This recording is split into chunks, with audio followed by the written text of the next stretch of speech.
Hello everyone, তো তোমরা সব কেমন আছো? আশা করি ভালো আছো। আমিও ভালো আছি। আবারও চলে এসেছি তোমাদের সামনে নতুন ভিডিও নিয়ে। তো আমি আজ রান্না করব দেশি মুরগির মাংস।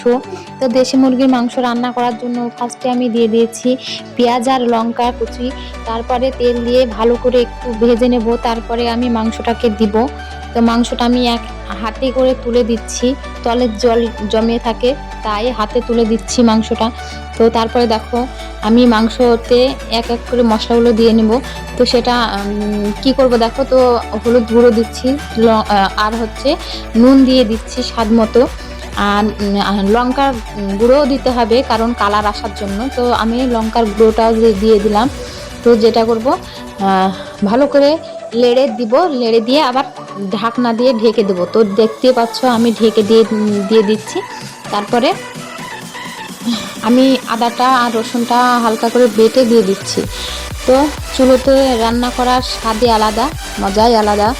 তো আমি রান্না করছি আর ভাবছি যে দেশি মুরগির মাংসটা হয়তো খুব ভালো লাগবে খেতে। তো আমি বললে নয়, যে খাবে সে বলবে যে কেমন হয়েছে মাংসটা। তো দেখতে পাচ্ছ আমার মাংসটা প্রায় কষানো হয়ে গিয়েছে।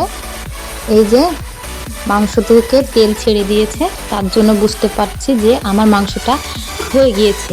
এবার মানে দেশি মুরগির মাংস যেহেতু একটু সিদ্ধ হতে দেরি হয়, তার জন্য আমি একটু বেশি জল দিয়ে দেবো, দিয়ে সিদ্ধ করে নেব ভালো করে, যাতে আমার বাচ্চারা খেতে পারে তার জন্য। আর আমি মাংসটা, সত্যি কথা বলতে মাংসটা আমি কম ময় মশলা কম দিয়েছি, যাতে মাংসটা স্বাদ আসে ভালো।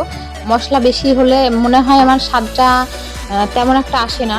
তো হালকা মশলায় আমি রান্না করছি। আর দেখতেই পাচ্ছ আমার মাংসটা তেল ছেড়ে দিয়েছে, সেহেতু আমাকে এখন জল দিয়ে দিতে হবে।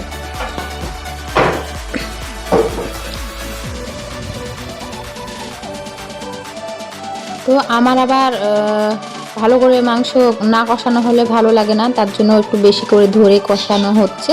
তারপরে দেখো জলটা দিয়ে দিচ্ছি, এবার ফুটিয়ে নামিয়ে নেব। তো আমার পরিমাণ মতো জল দিয়ে দিচ্ছি। আর আমি তেমন একটা ঝোল রাখবো না, তো ঝোল খাওয়ার মতো লোক নেই। তো দেখতে পাচ্ছ ফাইনাল লুকটা কেমন, তোমাদেরকে দেখাচ্ছি। ঢালা হোক, থামো। এই যে আমি ঢেলে নিয়েছি, তোমাদেরকে তুলে দেখাচ্ছি, থামো।